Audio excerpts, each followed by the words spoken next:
cartographer's meridian. Could a woman build her entire career on a lie, and still deserve to be loved? The year was 1887, and the Royal Geographic Society of London had never, in its 112 years of existence, admitted a woman. That fact was not merely policy.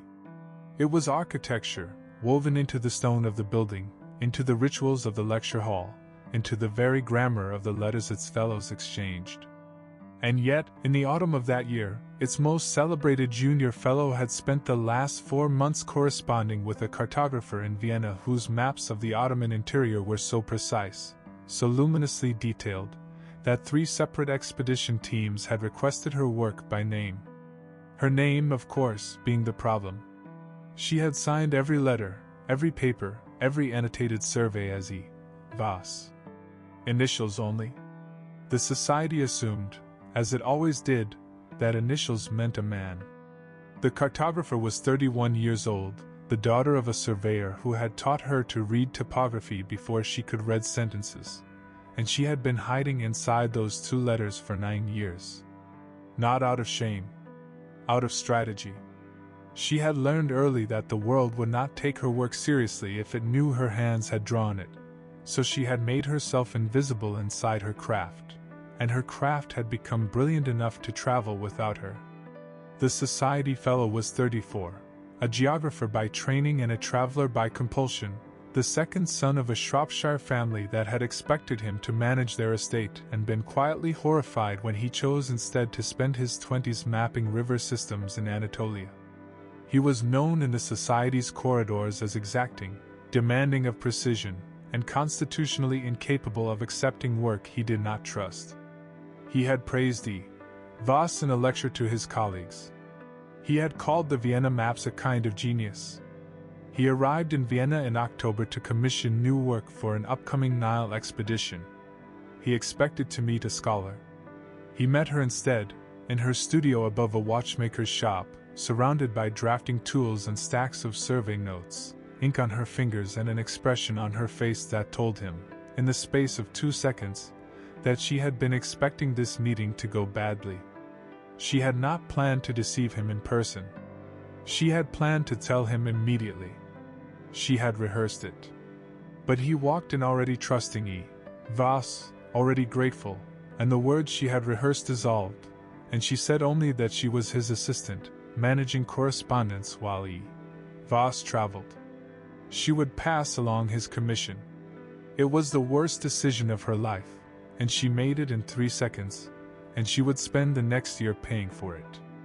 He returned the following afternoon with questions. He came the day after that with more.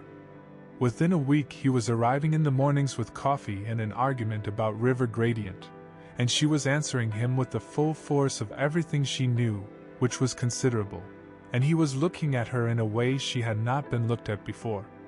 Not with dismissal. With recognition. It was intoxicating and it was terrifying, and it was already too late. By November they were working together daily. By December she had drawn 3 preliminary survey maps for the expedition, while he watched. Asking questions she answered with her hands still moving. By January he had told her, quietly, over dinner in a cafe near the Stephansdom, that he thought she was the most remarkable person he had encountered in a decade of travel. He was not speaking to E. Voss. He was speaking to her. To the woman who claimed to be the assistant. And E. Voss, sitting across from him with her fork still in her hand, felt the particular cold of a lie that has grown large enough to have its own gravity.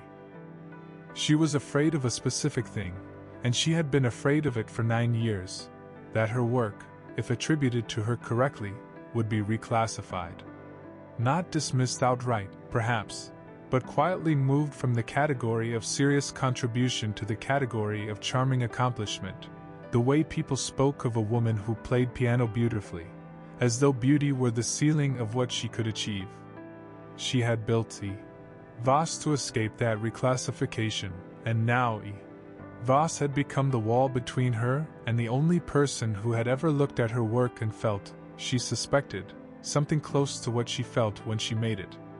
He had his own fear, which she did not know yet. He had spent his career refusing to let personal feeling compromise professional judgment, because he had watched his father ruin 3 business relationships through sentiment, and he had decided at 22 that he would always choose correctness over comfort. He had built a reputation on it. He was proud of it. It had also made him lonely in a way he had stopped examining.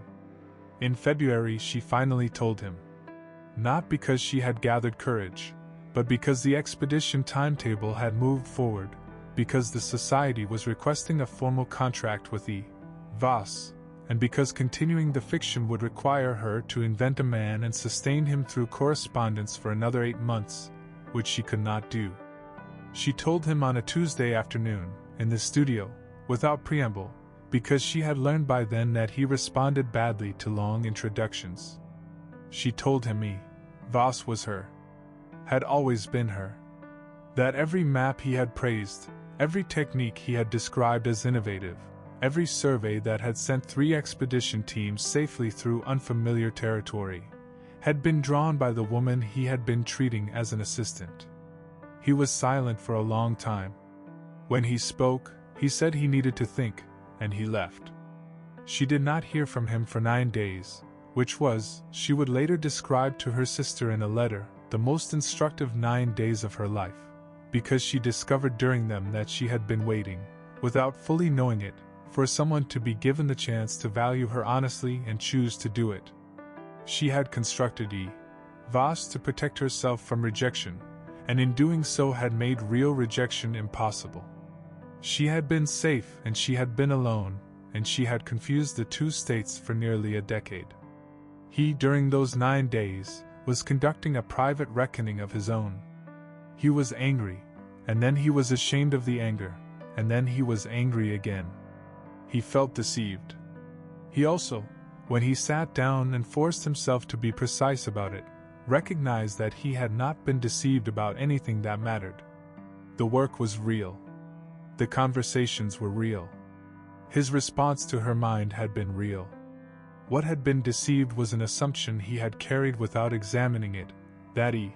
Voss was a man, which he had never been told, only inferred, and the inference had been his own construction, built on the architecture of a society that had never questioned who was allowed to have a name.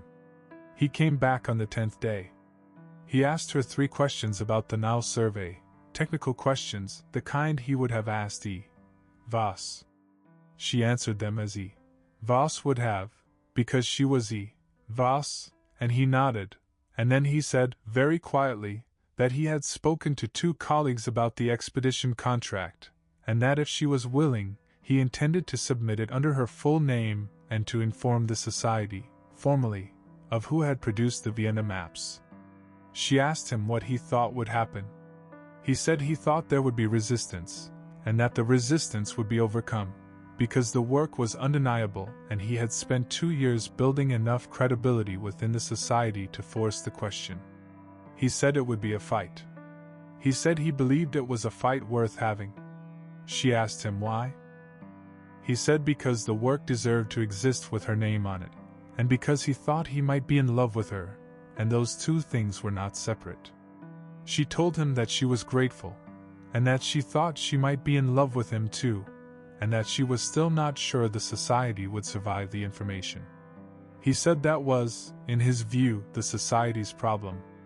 The spring was difficult. His formal letter to the society's membership committee generated 3 weeks of contentious correspondence. 2 senior fellows resigned their support for the expedition. One wrote a letter to a newspaper that was, in retrospect, the kind of opposition that clarifies a debate rather than winning it, because her supporters, who were more numerous than anyone had expected, used it as a catalyst. The society did not collapse. It bent, and then it held in a new shape. By June, the expedition contract was signed under her full name. By July, she had been invited to present her methodology at the autumn lecture series, which was not the same as membership, but was an opening that had not existed before. By August, she and the geographer had traveled together to the Swiss Alps, nominally to conduct a survey of glacial movement, and had spent considerable portions of that trip talking about everything except glaciers.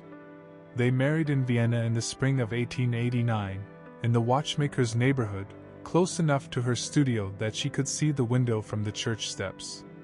He had proposed in the studio, surrounded by her drafting tools, which seemed to him the correct location, the one that was most honestly hers.